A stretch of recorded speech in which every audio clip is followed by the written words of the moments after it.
Hi viewers, good morning. Profit master సమర్పిస్తున్న business news పాడ్కాస్ట్కి స్వాగతం. నా పేరు నాగేంద్ర సాయి.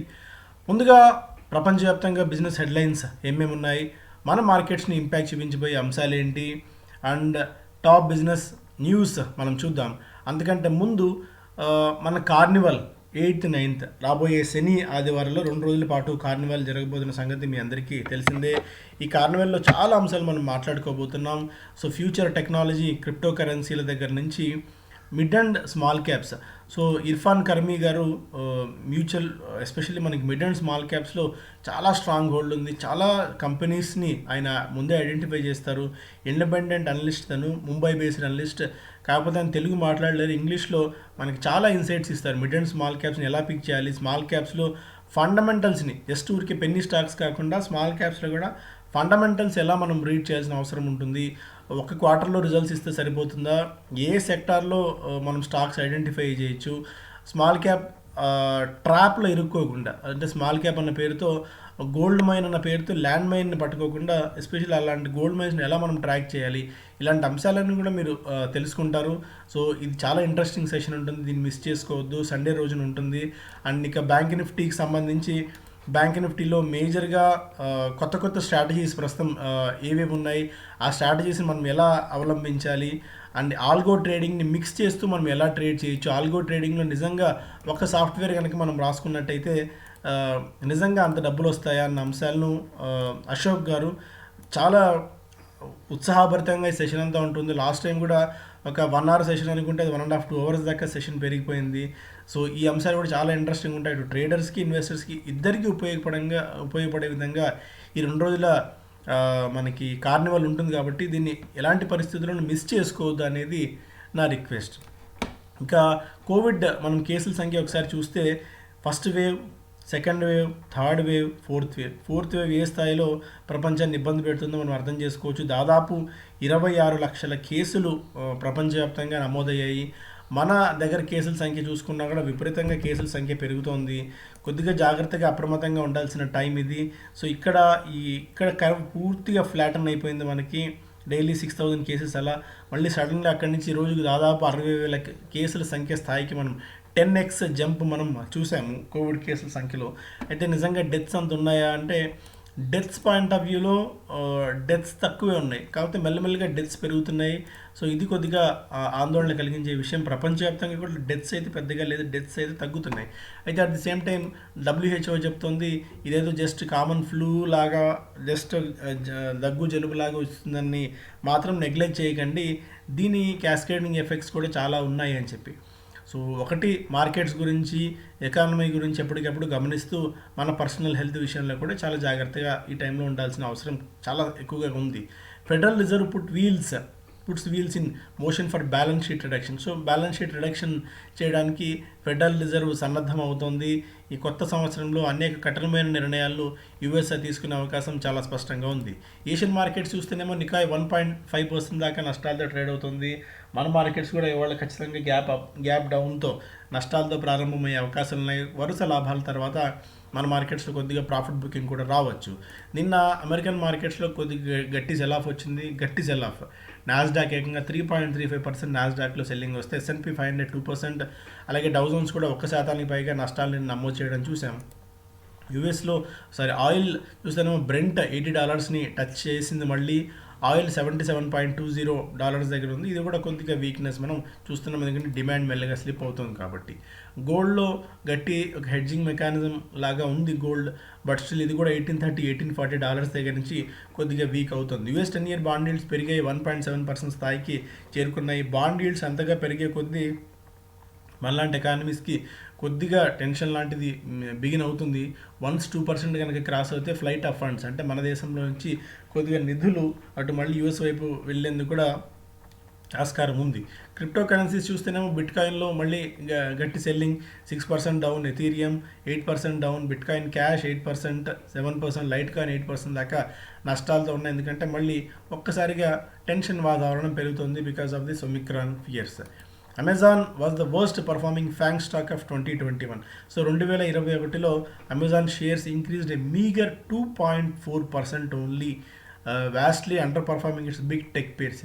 మిగిలిన టెక్ కంపెనీస్తో పోల్చినట్టయితే అమెజాన్ 2021లో కేవలం 2.5% లాభాలను మాత్రమే ఇచ్చింది.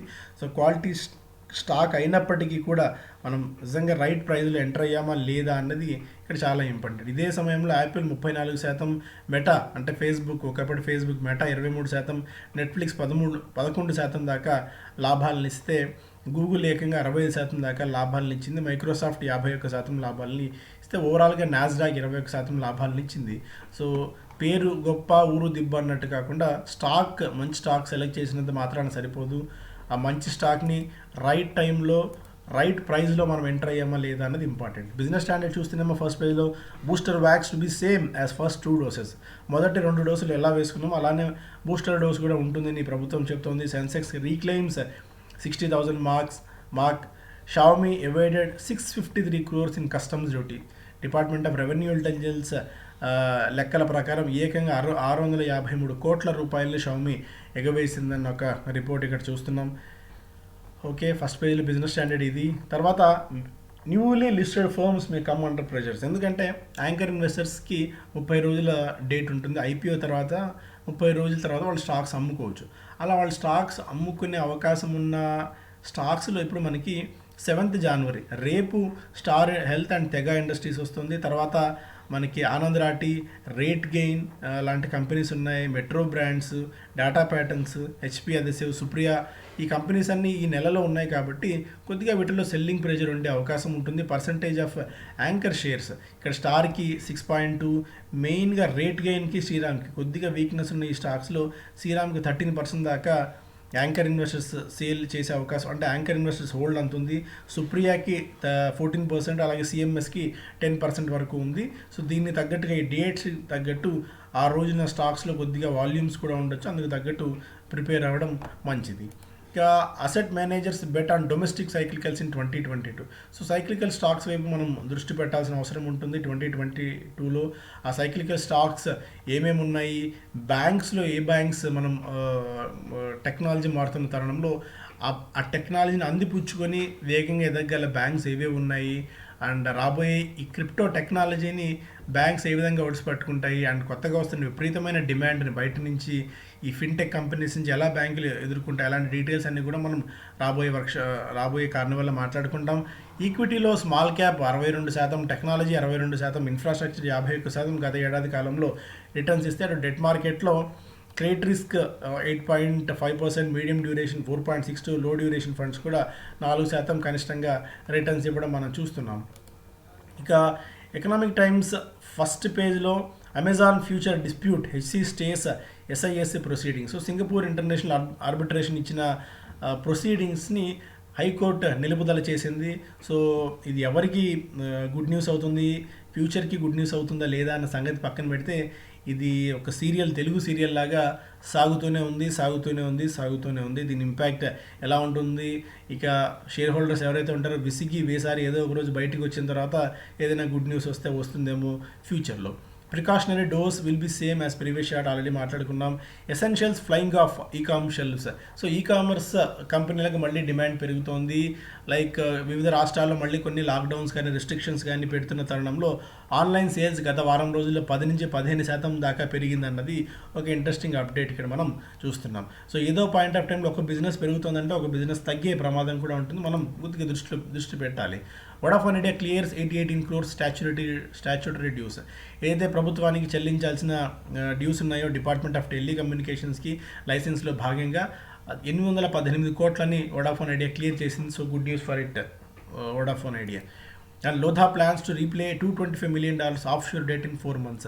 సో 4 నెలల్లో $225 million ఆఫ్షోర్ రుణాన్ని తీర్చాలని చెప్పి మ్యాక్రోటెక్ డెవలపర్స్ బ్రాండ్ అయిన లోధా గ్రూప్ భావిస్తోంది. 1678 కోట్లని 4 నెలల్లో క్లియర్ చేయాలని చెప్పి. సో గుడ్ న్యూస్ అవ్వచ్చు. Sensex reclaim 60,000 mark and renewed strength in banking. So banking సెక్టార్లో బయింగ్ వస్తుంది. నిన్న కూడా మనం మాట్లాడుకున్నాం. లైక్ హెచ్డిఎఫ్సి బ్యాంక్కి వాటి రెవెన్యూస్ పాయింట్ ఆఫ్ వ్యూలో and loan growth point of వ్యూలో ఏ స్థాయిలో వృద్ధి చెందుతుంది అని చెప్పి. సో అందుకు తగ్గట్టు నిన్న స్టాక్లో కూడా మనం జంప్ చూసాం. లైక్ ఈ ఇయర్ టు డేట్ ప్రకారం చూస్తే కూడా ఈ ఇయర్లో స్టార్టింగ్ నుంచి మనకి స్టేట్ బ్యాంక్ ఆఫ్ ఇండియా 4.5% మేర, అలాగే కోటక్ మహీంద్రా బ్యాంక్ 5.5% మేర, ఓవరాల్గా బ్యాంక్ నిఫ్టీ 3.5% మేర లాభాలను ఇస్తే ఏయూ స్మాల్ ఫైనాన్స్ బ్యాంక్ 10% వరకు నిన్న పెరగడం చూసాం. సో కొన్ని న్యూస్ని కూడా ఫాలో కావాల్సిన అవసరం ఉంటుంది ఈ పాయింట్ ఆఫ్ టైంలో. HDFC bank offloads 2,188 crores distressed retail loans to ARCs. So asset reconstruction కంపెనీస్కి 2,188 కోట్ల రూపాయల మేర ఈ స్ట్రెస్డ్ అసెట్స్ని విక్రయించేసింది. సో విక్రయించేస్తే వీళ్ళకి డబ్బులు వస్తాయి. అసెట్ రీకన్స్ట్రక్షన్ కంపెనీస్ వాటిని ఆ లోన్స్ని తీసుకుని ప్రాసెస్ చేస్తూ మెల్లిమెల్లిగా వాటిని విడిపించుకునే ప్రయత్నం చేస్తాయి. సో హెచ్డిఎఫ్సి బ్యాంక్కి ఇమీడియట్గా పాజిటివ్ న్యూస్ అవుతుందంటే సో ఎంతో కొంత డబ్బు అయితే వచ్చింది, దాన్ని ఎన్పిఏ లిస్ట్లో పెట్టకుండా. First up, Jefferies puts buy rating on gland Laurus labs. So best news కావచ్చు. లారస్ ల్యాబ్స్కి 730 రూపాయల నుంచి సో క్రమంగా బిలో 500 రూపీస్కి పడిపోయి మళ్ళీ అక్కడి నుంచి ఒక 100 రూపాయల దాకా పెరగడం లారస్ ల్యాబ్స్లో మనం చూస్తున్నాం. సో రాబోయే రోజుల్లో ఎందుకు లారస్ ల్యాబ్స్లో మళ్ళీ విజిబిలిటీ రావచ్చు, లారస్ ల్యాబ్స్ మీద ఎందుకు ఫోకస్ పెట్టచ్చు అంటే వీళ్ళకి ఎస్పెషల్లీ లారస్ ల్యాబ్స్కి గ్లాండ్ ఫార్మా చూద్దాం. గ్లాండ్లో has gained over 65%. The brokerage is betting on Gland Pharma and Syngene for their defendable business models and Laurus for runaway growth in the CDMO synthesis business. Synthesis బిజినెస్లో లారస్ ల్యాబ్స్కి పట్టు ఉంది కాబట్టి అది ఇక్కడి నుంచి కొద్దిగా మళ్ళీ పెరిగే అవకాశం ఉంటుంది. అండ్ వీళ్ళంతా కూడా మెయిన్గా ఈ contract development and manufacturing companies కాబట్టి వీటికి మళ్ళీ డిమాండ్ రావచ్చు అనేది ఒక అంచనా. గ్లాండ్ ఫార్మ్కి బై రేటింగ్ ఇస్తూ దాదాపు 4,566 రూపాయల టార్గెట్ ప్రైస్ జెఫ్రీస్ ఇస్తుంది. ప్రస్తుతం 3,951 రూపాయల స్టాక్ ప్రైస్ ఉంది. లారస్ ల్యాబ్స్ 527 రూపీస్ దగ్గర ప్రస్తుతం ట్రేడ్ అవుతుంది. దీనికి కూడా బై రేటింగ్ ఇస్తూ 628 రూపాయల టార్గెట్ ప్రైస్ జెఫ్రీస్ ఇస్తుంది. సో ఇదొక major news. And silver ETFs గురించి నిన్నే మనకి సిల్వర్ ఈటీఎఫ్స్ లాంచ్ కూడా అయ్యాయి. అయితే రీటైల్ ఇన్వెస్టర్స్కి ఈ సిల్వర్ ఈటీఎఫ్స్ అనేది వర్కౌట్ కావు అంత వేగంగా. మనకి ఎందుకంటే గోల్డ్లో మాదిరి చిన్న చిన్న స్వింగ్స్ ఉండవు, $10 $20 స్వింగ్స్ ఉండవు. స్వింగ్స్ చాలా ఎక్కువ సిల్వర్లో ఉంటాయి కాబట్టి రీటైల్ ఇన్వెస్టర్స్కి అంతగా ఇది బెనిఫిట్ అయ్యేది కాదు, చేతులు కాల్చుకోవద్దు అని చెప్పి కొంతమంది అనలిస్టులు సూచిస్తున్నారు సిల్వర్ ఈటీఎఫ్స్లో పెట్టుబడి పెట్టే ముందు. Behind bit coins rut sagging volumes fading animal spirit. So bit coin అంటే ఎస్పెషల్లీ క్రిప్టో కరెన్సీస్లో కొద్దిగా వాల్యూమ్స్ డిప్ అవుతున్నాయి. Trading open interest fizzle out amid 33% drawdown, stalled active addresses may lead to flash crash. So 33% మేర open interest తగ్గిందనేది ఒక విషయం. అయితే ఈ below మనకి ఈ $55,000 బిలో క్రమంగా ట్రేడ్ అవుతూ వస్తుంది బిట్ కాయిన్లో. ఫర్దర్ బయింగ్ ఇంట్రెస్ట్ మనకు కనిపించట్లేదు. మన దేశీయంగా చూస్తే ఇన్కమ్ ట్యాక్స్ రైడ్స్ జరుగుతున్నాయి, జిఎస్టీకి సంబంధించిన రైడ్స్ జరుగుతున్నాయి కొన్ని ఎక్స్చేంజ్ల మీద. ఒక స్పష్టమైన క్రిప్టో బిల్ తీసుకురావడంలో ప్రభుత్వం విఫలం అవుతూనే ఉంది. సో దాన్ని ఇంకా నానబెడుతూనే ఉంది. సో యానిమల్ స్పిరిట్స్ కొద్దిగా తగ్గడం కూడా ఈ క్రిప్టో కరెన్సీస్లో కొద్దిగా ఆందోళన కలిగించే విషయం. అంటిల్ అల్లెస్ మనకు క్లారిటీ వచ్చేంత వరకు బెటర్ బెట్ చేయకపోవడం మంచిది. Rajratan is going strong on market share capacity addition. ఈ బీడ్ వైర్ మేకర్స్ తనకు తాను ఒక వెల్ పొజిషనింగ్ చేసుకునే ప్రయత్నం చేస్తుంది. గ్లోబల్ టైర్ కంపెనీస్ నుంచి బెనిఫిట్ తీసుకుంటుంది. ఈ చైనా +1 స్ట్రాటజీ ఏదైతే ఉందో అది వీళ్ళకి పరోక్షంగా హెల్ప్ చేయొచ్చు అనేది ఒక అంశం. లోకల్ అండ్ గ్లోబల్ టైల్ మేకర్స్కి ఈ వైర్ని తయారు చేసే కంపెనీ గత 4 సెషన్స్లోనే 14% దాకా పెరగడం మనం చూసాం. ఓవరాల్గా కెపాసిటీ అడిషన్ కూడా కంపెనీ బాగా చేస్తుంది. రెవెన్యూ పాయింట్ ఆఫ్ వ్యూలో 348 కోట్ల నుంచి 423 కోట్లకి ఈ ఏడాదిలో అర్ధభాగంలోనే ఫస్ట్ హాఫ్లోనే అంటే దాదాపు 800 crores ప్లస్ దగ్గర రెవెన్యూ చేసే అవకాశం ఉంటుంది. ఎబిటా మార్జిన్స్ కూడా 11% నుంచి 20% దాకా ఎబిటా మార్జిన్స్ పెరిగాయి. సో కన్సిస్టెంట్ గ్రోత్ని ఈ కంపెనీ కనబరుస్తుంది కాబట్టి ఒకసారి కన్సిడర్ చేసుకోవచ్చు మనం. ఇక huge Airtel float JB to offer satellite broadband services. So ఇండియాలో మే నుంచి మోస్ట్లీ శాటిలైట్ ద్వారా బ్రాడ్బ్యాండ్ సేవలు అందించేందుకు యూఎస్కి చెందిన శాటిలైట్ ఆపరేటర్ హ్యూజ్స్ అన్న కంపెనీతో ఎయిర్టెల్ ఒప్పందం కుదుర్చుకుంది. నిన్న స్టాక్లో కొద్దిగా జంప్ అయితే మనం చూసాం. ఎగ్జాక్ట్గా దాన్ని హ్యూజ్స్ అనాలా ఏమైనా ప్రొనౌన్సియేషన్ నాకు పెద్ద ఐడియా లేదు దీని గురించి. Auto sales fall for 4th straight month. వరుసగా 4వ నెలలో కూడా ఆటో సేల్స్ నిరుత్సాహపరిచాయి. ఇక్కడ ఒక ఇంట్రెస్టింగ్ అప్డేట్. మెయిన్గా 16% decline in vehicle registrations with RTOs and 20% fall in 2-wheeler registrations. మళ్ళీ వర్క్ ఫ్రమ్ హోమ్ కాన్సెప్ట్ పెరుగుతోంది, కొద్దిగా పర్వాలేదు మళ్ళీ ఆఫీసులకు వస్తున్నారు అనుకుంటున్న తరుణంలో మళ్ళీ కోవిడ్ కేసుల సంఖ్య పెరగడం, మళ్ళీ కంపెనీస్ అన్ని రోల్ బ్యాక్ అవ్వడము, వర్క్ ఫ్రమ్ హోమ్కే సిద్ధం అవ్వడం, ఇవన్నీ చూస్తే మళ్ళీ పరోక్షంగా వెహికల్ కంపెనీస్ మీద తాత్కాలికంగా ఇంపాక్ట్ అయితే కనిపిస్తుంది.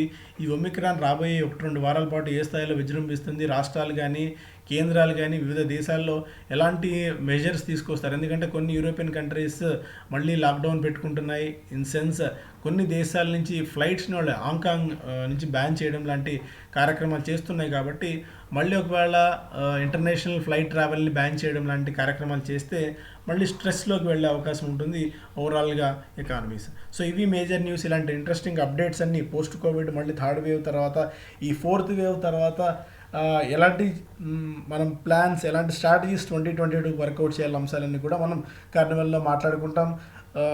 సో మనకి టైం దగ్గర పడుతుంది. సాధ్యమైనంత వరకు రిజిస్ట్రేషన్స్ ముందే క్లోజ్ చేసుకున్నట్టయితే మనం ఈజీగా హ్యాండిల్ చేసేందుకు కూడా అవకాశం ఉంటుంది. Thank you so much. Have a great day.